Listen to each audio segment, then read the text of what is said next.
Everyone, welcome to Genic education and welcome to G core. तो G core series में ये question number 4 होगा और क्वेश्चन नंबर 4 के थ्रू हम सीखते हैं जो ईडीसी में क्या कॉन्सेप्ट है इस क्वेश्चन नंबर 4 में, और फिर देखेंगे वैसे जितना भी सीरीज चल रहा है G28, जीएस कोर, जी कोर, आपको कुछ ना कुछ सीखने को जरूर मिलता होगा। क्वेश्चन कैसा भी होगा, क्योंकि गेट में जो पेपर आएगा ना, फिर से मैं बता देना चाहूंगा, गेट में जो पेपर आएगा पूरी तरह से बैलेंस आएगा। बैलेंस इन द सेंस हर तरह का क्वेश्चन मिलेगा उसमें। कुछ लॉजिकल क्वेश्चन भी होंगे, कुछ टफ क्वेश्चन भी होंगे, कुछ आसान क्वेश्चन भी होंगे, कुछ बहुत आसान क्वेश्चन भी होंगे। तो आपको डिसाइड करना है जो कौन सा ये कैटेगरी में जाएगा क्वेश्चन, क्योंकि अगर आप पढ़े होंगे नो डाउट उसको सॉल्व कर लेंगे, आपको फॉर्मूला याद होगा आराम से कर लीजिएगा। लेकिन वही फॉर्मूला अगर आपको नहीं याद रहे तो वही आपके लिए टफ क्वेश्चन बन जाएंगे। ठीक, अगर लॉजिक पता है तो फिर लॉजिक आप अप्लाई कर लेंगे उसमें तो आसान हो जाएगा। लॉजिक अप्लाई नहीं होगा तो आप बोलेगा ये लॉजिकल क्वेश्चन था। तो इसी तरह से हर तरह का क्वेश्चन आएगा पेपर में और पेपर पूरी तरह से बैलेंस होगा। और अभी जो टेस्ट सीरीज आप लोग जो दे रहे होंगे टेस्ट सीरीज, तो टेस्ट सीरीज में इस तरह की बात नहीं होती है। टेस्ट सीरीज में सब अपना अपना लेवल दिखाने की कोशिश करता है, उसमें पेपर टफ ही बनता है। और पेपर टफ बनता है फिर आपका स्कोर 50 to 60 आ रहा है तो आप लोग डिमोटिवेट हो रहे हैं। डिमोटिवेट नहीं होना है इस टाइम में, क्योंकि टेस्ट जब आप अटेम्प्ट करते हैं उसमें आप अपने मिस्टेक को रेक्टिफाई कीजिए। जो आप मिस्टेक कर रहे हैं ना वो नहीं रिपीट नहीं करना है आपको, न कि यही आपका फाइनल जो रिजल्ट दे रहा है वो आपका टेस्ट कभी डिसाइड करके दे ही नहीं सकता है। टेस्ट आप इसीलिए अटेम्प्ट करते हैं जो अपना मिस्टेक को रेक्टिफाई कर सके, पता चले जो हम यहाँ पे मिस्टेक कर रहे हैं, अच्छा इस क्वेश्चन को सोल्व करते हुए यहाँ पे भी मिस्टेक हो जाती है और इसको नोट कर ले और इसको रेक्टिफाई कर ले और एग्जाम में इस तरह गलती रिपीट नहीं करनी है। इसलिए ये भी क्वेश्चन आपको जेनिक लागत पे दिख गया होगा। होपफुली आप लोग इसका आंसर किए होंगे। जिसका सही था बहुत अच्छी बात है, वेल एंड गुड, ऐसे ही लगे रहिए। जिसका गलत हुआ और जहां पे गलत हुआ उसको नोट डाउन कर लीजिए और क्यों गलत हुआ ये भी जान लीजिए, और इतना उस पर एनालिसिस कर लीजिए उस गलतियां पे जो ये गलतियां नेक्स्ट टाइम रिपीट ना हो आपका, ये इंपॉर्टेंट है। तो सीखते हैं ये क्वेश्चन नंबर 4 में क्या कॉन्सेप्ट है। देखिए क्वेश्चन गिवन है the dependence of drift velocity. क्या है dependence? Dependence of drift velocity of electrons on electric field in semiconductor is shown below. ये दिख रहा होगा ग्राफ। इसमें देखिए ये ड्रिफ्ट वेलोसिटी है जिसका यूनिट सेंटीमीटर पर सेकेंड है, और इलेक्ट्रिक फील्ड है जिसका यूनिट वोल्ट पर सेंटीमीटर है, और ये ग्राफ है डिपेंडेंट। ये दिस लीनियर, इसके बाद कांस्टेंट हो गया। अब जब कांस्टेंट होगा तो आपको बताए थे हम, जो ये वीडी और इलेक्ट्रिक फील्ड का जो ग्राफ होता है वो कहाँ पे सेचुरेट करता है? 10⁻⁷ मैक्सिमम वैल्यू यही होता है सेचुरेशन ड्रिफ्ट वेलोसिटी 10⁻⁷ सेंटीमीटर पर सेकेंड। ठीक, ये कांस्टेंट। और ये लीनियर दिख रहा है, यहाँ लीनियर है। लीनियर जो है तो ये कुछ एंगल से झुका हुआ है, कुछ ना कुछ इसका स्लोप होगा। तो ये जो स्लोप का वैल्यू देगा इस यहां से यहां, इसको मान लेते हैं, मान लीजिए O, और इसको मान लेते हैं A पॉइंट, और इसको O A जो है, ये O और A जो लाइन है, इसमें अगर स्लोप का वैल्यू निकालेंगे, slope that is tan theta, तो स्लोप का जो वैल्यू होगा that is your gives the value of mobility, जिसको आप म्यू बोलते हो। म्यू का वैल्यू देगा। देखते हैं आगे इसका यूज क्या होगा, ये जान लीजिए, ये पता भी होगा आप लोगों को, क्योंकि ये इस तरह का ग्राफ हम डिस्कशन कर चुके हैं पीछे के सीरीज में। अब देखिए ये तो यहां तक की बात हो गई। इसके बाद बोल रहा है the semiconductor has a uniform electron concentration of n equal to 1 × 10⁻16 पर सेंटीमीटर क्यूब। इसका मतलब क्या हुआ? इसका मतलब देखिए क्या हुआ। ये मान लीजिए कोई सेमीकंडक्टर है, ये कोई सही सेमीकंडक्टर जो कि आपको दिखता है डायग्राम। एक्चुअली में ये डायग्राम ऐसा होता नहीं है, आपको दिखता है ऐसा। मान लीजिए इसका कंसंट्रेशन कितना दिया हुआ है, 1 × 10⁻16 पर सेंटीमीटर क्यूब। तो इसका मीनिंग आप लोग क्या जानते हैं? इसका मीनिंग क्या हुआ?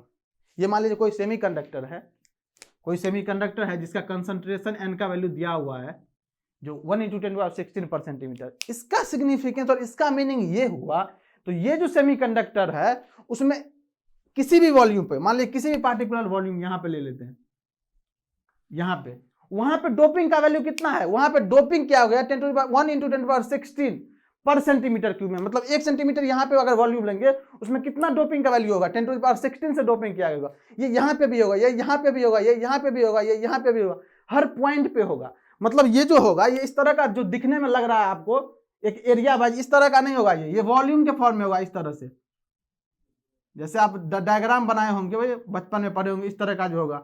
अब इसमें से कहीं से एक पार्ट यहाँ से कट कर लीजिए और उसमें कितना होगा, 1 क्यूब सेंटीमीटर क्यूब में, ये सेंटीमीटर क्यूब है, यहाँ इतना वॉल्यूम है, कितना डोपिंग होगा, 10⁻16। 1 तो कोई इफेक्ट नहीं करेगा, तो 10⁻16 डोपिंग होगा 1 सेंटीमीटर क्यूब में, इतने वॉल्यूम में। फिर यहाँ पे भी यही होगा, यहाँ पे भी यही होगा, यहाँ पे भी यही होगा। इसीलिए इस चीजों को क्या बोल देते हैं आप, ये यूनिफॉर्म सेमीकंडक्टर है। और अगर नहीं भी दिया रहे, डिफॉल्ट भी रहता है, तो उसको हम यूनिफॉर्म ही एज्यूम करते हैं। मींस जितना यहाँ पे डोपिंग है उतना ही यहाँ पे डोपिंग है, उतना ही यहाँ पे डोपिंग है, उतना ही यहाँ पे डोपिंग है। ये होता है यूनिफॉर्म सेमीकंडक्टर का मीनिंग। ओके, तो ये क्लियर हो गया होगा आपको। अब देखिए इसमें, देखिए ये तो समझ में आ गया। अब इसी में मान लेते हैं हम क्या, पोटेंशियल अप्लाई कर लेते हैं। क्यों अप्लाई करते हैं, तो क्वेश्चन में देखिए दिया हुआ, if a bias of 5 voltage applied across a 1 micrometre region, ये इसका डिस्टेंस दिया हुआ है क्या, कितना, यहां दिया है x इक्वल टू 0 माइक्रोमीटर और यहां दिया है x equal to 1 micrometre. Okay, देखिए माइक्रोमीटर में दिया है region of this semiconductor, the resulting current density in this region, क्या पूछ रहा है, resulting current density, resulting current density. Okay, current density को J से रिप्रेजेंट करते हैं और देखते हैं कितना आता है। अब ये जो 5 वोल्ट अप्लाइड है, ये जो 5 वोल्ट अप्लाइड है सेमीकंडक्टर में, इसको मैं 5 वोल्ट से कनेक्ट कर देता हूं। अब क्या होगा, तो आपको पता होगा हमेशा, ये जब 5 वोल्ट से कनेक्ट कीजिएगा, ये 5 वोल्ट से कनेक्ट कीजिएगा, ठीक, और इसका डिस्टेंस कितना है, 1 माइक्रोमीटर है। अब देखिए यहाँ पे जो टर्मिनल, ये टर्मिनल दो टर्मिनल होगा, यहाँ और यहाँ, तो आपको हमेशा बताया गया होगा ये जो 5 वोल्ट है ना, पोटेंशियल का वैल्यू, ये पोटेंशियल नहीं है, ये पोटेंशियल डिफरेंस का वैल्यू है, जिसको आप पोटेंशियल बोलते हैं। इसका मीनिंग होता है पोटेंशियल डिफरेंस, मतलब इस दोनों पॉइंट के बीच का डिफरेंस है 5 वोल्ट। समझ रहे हैं ना क्या बोल रहा हूं। यहां मान लीजिए, यहां का अगर मान लेते हैं हम V मान लेते हैं, V मान लेते हैं, इस टर्मिनल, ये जो निगेटिव टर्मिनल है V, तो इसमें कितना हो जाएगा, 5 प्लस V हो जाएगा। मींस ये जो पॉजिटिव टर्मिनल का जो है, पॉजिटिव टर्मिनल का वोल्टेज इतना, जितना इसको मानेंगे इससे बढ़ जाएगा कितना, 5 वोल्ट। तभी तो दोनों का डिफरेंस निकालेगा तो कितना निकलेगा, 5 वोल्ट निकलेगा। आ रहा है समझ में। तो अब देखिए यहाँ पे कुछ टर्मिनल, यहाँ पे, तो ये दोनों का डिफरेंस ही दिया हुआ है, ये जो दिया गया है यहाँ VD का वैल्यू, ये पोटेंशियल डिफरेंस, जिसको आप पोटेंशियल बोल देते हैं जनरली, वो दो के पॉइंट के बीच का डिफरेंस होता है, हमेशा याद रखिएगा इस चीज को। ये कितना गिवन है, ये 5 वोल्ट गिवन है, और यहाँ पे दिया हुआ है n का वैल्यू कितना, 1 × 10⁻16 पर सेंटीमीटर क्यूब, पता है।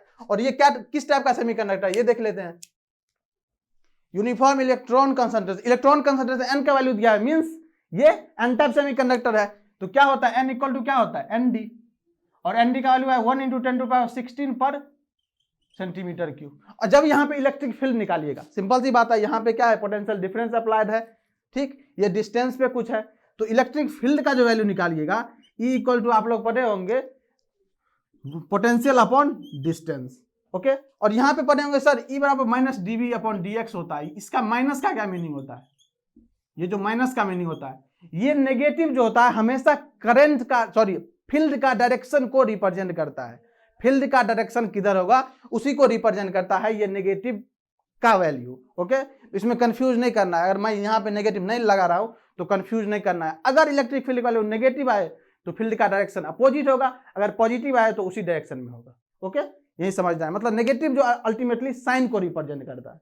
ओके, अब चलिए, अब यहां पे जब V/D निकालिएगा तो सर V कितना है, 5 वोल्ट, और D कितना है, D हम यहां से कितना ले, तो आपको क्या बोले, यूनिफॉर्म, यहां पे क्या है, यूनिफॉर्म सेमीकंडक्टर है, जितना डोपिंग यहाँ है उतना ही यहाँ, उतना यहाँ। तो आपको पता होगा यूनिफॉर्म सेमीकंडक्टर में जो है ये डिस्टेंस पे डिपेंड ही नहीं करता है, बस आप इस टर्मिनल और इस टर्मिनल का बस डिफरेंस ले लीजिए, तो 1 - 0 की जगह तो कितना हो जाएगा, 1 माइक्रोमीटर, 1 माइक्रोमीटर। ओके, और ये जो हम अभी फॉर्मूला लिखे थे E बराबर -dV/dx, ये dV होता है पोटेंशियल डिफरेंस और dx होता है क्या, डिस्टेंस। इस दोनों का भी ये डिस्टेंस का जो होता है डिफरेंस ऑफ डिस्टेंस, मतलब 1 - 0, और ये कितना 5 - 0 कीजिएगा, आपका आंसर आएगा। तो वही 5 - 0 कीजिएगा तो ये हो जाएगा, 1 - 0 कीजिएगा तो ये आएगा, जो कि मेन फॉर्मूला में होता है। तो उसी चीज को शॉर्ट में हम लिखते हैं electric field equal to potential upon distance. तो कंफ्यूज नहीं करना है आपको, ये दोनों चीजें पता होनी चाहिए आपको, ठीक। अब देखिए, अब जब यहां पे सॉल्व कीजिएगा तो ये कितना आ जाएगा, ये तो 5 आ गया।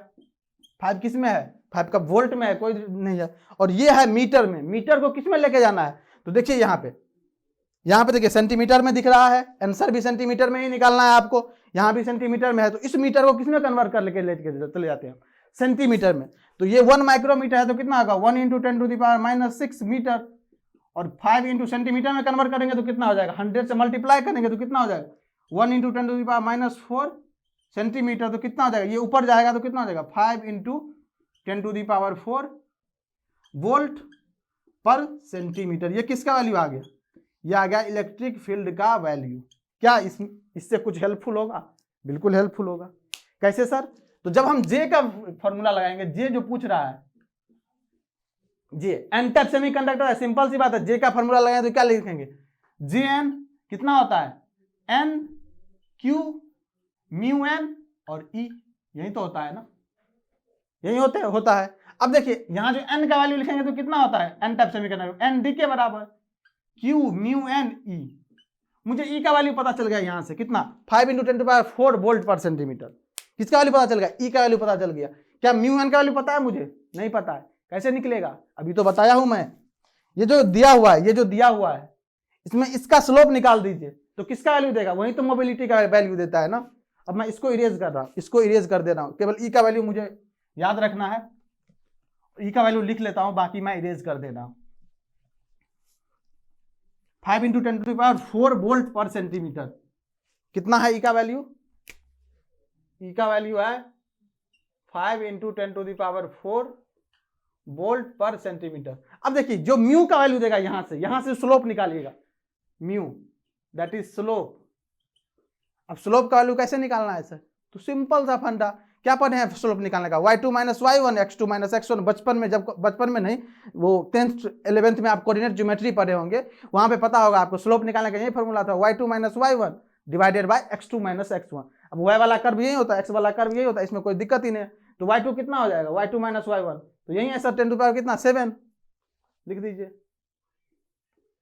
अपन में कितना x2 माइनस x1 कीजिएगा तो इसमें से 0 को लेस कीजिएगा तो कितना हो जाएगा, वही कितना हो जाएगा 5 इंटू 10 टू दी पावर कितना 5। अब देखिए ये 5 से यहाँ का 5 से 5 cancel out, 10 to power 7 10 to 5 है तो 5 से 5 कैंसिल, कितना बच गया ऊपर में 100 बच गया, और नीचे में कितना 5, तो कितना बच गया 20 बच गया। ये किसका वैल्यू, म्यू का वैल्यू कितना बच गया, यहाँ पे म्यू का वैल्यू कितना आ गया 20। अब म्यू का यूनिट क्या होता है, अब यहाँ पे मेन बात है, जो म्यू का यूनिट लिखेंगे क्या सर, तो ये देखिए कभी भी यूनिट में कंफ्यूजन हो तो कुछ नहीं करना है। अब देखिए यहाँ पे म्यू का यूनिट कितना आ गया, तो ये तो दोनों का वैल्यू पुट करने उससे आ ही जाएगा यूनिट। इसका देखिए इसका वैल्यू कितना है, स्लोप जो निकालने में क्या है वीडी का वैल्यू कितना है सेंटीमीटर पर सेकेंड। और ये जो नीचे लिखेंगे किसका, इलेक्ट्रिक फील्ड का वैल्यू है, ये कितना होता है वोल्ट पर सेंटीमीटर, तो ये कितना हो जाएगा centimetre square volt into second. तो लिख दीजिए centimetre square volt into second. Unit में कभी नहीं फंसना है आपको, एग्जाम में भी नहीं फंसना है, क्योंकि कभी कभी यूनिट में फंसाने का कोशिश करता है, लेकिन अगर यूनिट क्लियर है तो क्वेश्चन आप आराम से टिक कर लीजिएगा। तो इसमें ये किसका वैल्यू है, म्यू का वैल्यू आ गया। तो देखिए एनडी का वैल्यू मुझे पता है, देखिए एनडी का वैल्यू गिवन था इसमें 1 into 10 to the power 16। Q का वैल्यू तो पता ही होता है 1.6 into 10 to power minus 19 coulomb. E का वैल्यू अभी निकाले थे हम, यहाँ पे देखिए 5 इंटू 10 टू पावर 4, और म्यू एन का वैल्यू यहाँ पे निकल के आ गया कितना 20 सेंटीमीटर पर सेकेंड, 20 सेंटीमीटर स्क्वायर पर वोल्ट इंटू सेकेंड। बस पुट कर दीजिए वैल्यू, देखते हैं कितना आंसर आता है। जे एन का वैल्यू कितना है 1 into 10 to the power 16 multiply by कितना है 1.6 into 10 to the power minus 19 coulomb, multiply by mu N का वैल्यू कितना 20 multiply by 5 into 10 to the power 4। अब देखिए कितना हो जाएगा, देखिए 4 और 16। थोड़ा स्मार्ट होना, ऐसा नहीं जो अब इसको देखिए कैलसी में पुट करने लगे। साइंटिफिक कैलकुलेटर जो होता है, जो गेट वाला देता है, उसमें बहुत ज्यादा कंफ्यूजन होता है। तो अभी से प्रैक्टिस करके ही जाइएगा आप लोग, एग्जाम में जाइएगा ना तो आपको लगेगा एडिशन भी गलत परफॉर्म हो रहा है। अब देखिए इसीलिए थोड़ा फास्ट होना है कैलकुलेशन को। ये देखिए 16 और 4 20 और 20 और 19 कितना हो जाएगा, ये सबको कैंसिल आउट कीजिए और यहाँ पे केवल 10 बचने दीजिए, क्योंकि 10 टू द पावर 1 ही बचेगा, 10 बच गया। अब देखिए अब इसको हटाइए, इस 10 को भी हटाइए, 1.6 नीचे में 10 आएगा, गेम ओवर। अब बचा कितना सर 25 जा कितना 25 जा कितना 100, और यहाँ पे कितना होता 16, ये बच गया 1600। किसमें आया ये आएगा, तो ये आएगा एम्पियर पर सेंटीमीटर स्क्वायर में। कितना आंसर है जीएन का value ampere per centimetre square में, ये आ गया आपका value, that is your answer, क्योंकि इसी में पूछ रहा था, एम्पियर पर सेंटीमीटर स्क्वायर में ही पूछ रहा है। देखिए ये देखिए, तो ये कितना हो जाएगा 1600 इज योर करेक्ट आंसर। यहीं पे गेम कर सकता था, यहां पे यूनिट चेंज कर देता। यूनिट क्या चेंज करता सर? यूनिट मान लीजिए पूछ देता आपको, ये जो यूनिट पूछता वो पूछता kilo ampere per centimetre square. इसमें बताओ kilo ampere per centimetre square में, तो ये एम्पियर में, इसको किलो में कन्वर्ट करेंगे तो क्या करेंगे, इसको 1000 से मल्टीप्लाई कर देंगे, यही तो होता है ना किलो में।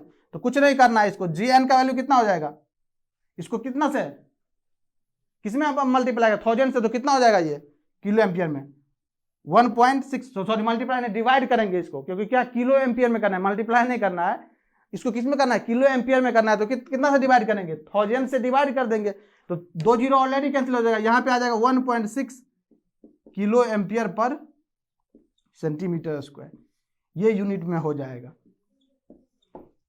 इस तरह का क्वेश्चन मैं बार बार यूनिट पे क्यों फोकस कर रहा हूँ, कल का क्वेश्चन में कुछ यूनिट मिस्टेक भी हुआ था, यहाँ पे जो दोनों जो वैल्यू था वो मीटर क्यूब में ही था, कल वाला जो क्वेश्चन था देख लीजिएगा आप लोग, और मैं कमेंट कर दिया हूँ, उसमें कुछ स्टूडेंट का कमेंट आया था तो मैं इसको करेक्ट कर लिया हूँ। और आप लोग याद रखिएगा हमेशा यूनिट का, मैं इसीलिए बार बार ख्याल रख रहा हूँ, जो कुछ स्टूडेंट ने पोस्ट किया था इसी टाइप का क्वेश्चन मुझे, जो सर MSQ में जो पूछ रहा है वो यूनिट में फंसा दे रहा है। 2 ऑप्शन मैं निकाल के लेके आ गया, लेकिन मैंने सेम ऑप्शन था तो तीसरा को चेक नहीं किया, तो ये तो इस फॉर्म में सेम ही रहेगा। जैसे मान लीजिए 1.25 × 10⁴ है, तो ये वैल्यू तो सेम ही रहेगा। बाकी अगर मीटर और सेंटीमीटर में गेम किया तो इसका वैल्यू चेंज हो जाएगा, ये केवल 10⁻16 हो जाएगा, 8 हो जाएगा। तो इस तरह का गेम कर रहा है अभी, हो सकता है एग्जाम में भी जब MSQ फ्रेम करे तो किया जा सके, इसीलिए हम अभी क्यों नहीं अलर्ट हो जाए। तो आप केवल यहाँ का वैल्यू मत चेक कीजिएगा, इस 10⁻⁴ जो है उसको भी एक बार चेक कीजिएगा, और यूनिट का ख्याल रखिएगा एग्जाम में, ये हेल्पफुल होगा आपको। ऐसा ना हो जो मैं बता रहा हूँ और फिर ये मिस्टेक करके आप आ रहे हैं, तो फिर कोई फायदा नहीं होगा मुझे बताने का, ठीक। तो इसी तरह से ये क्वेश्चन में कितना आंसर है, 1600 इज योर करेक्ट आंसर, ठीक। अगर जिसका आया होगा वेल एंड गुड, बहुत अच्छी बात है।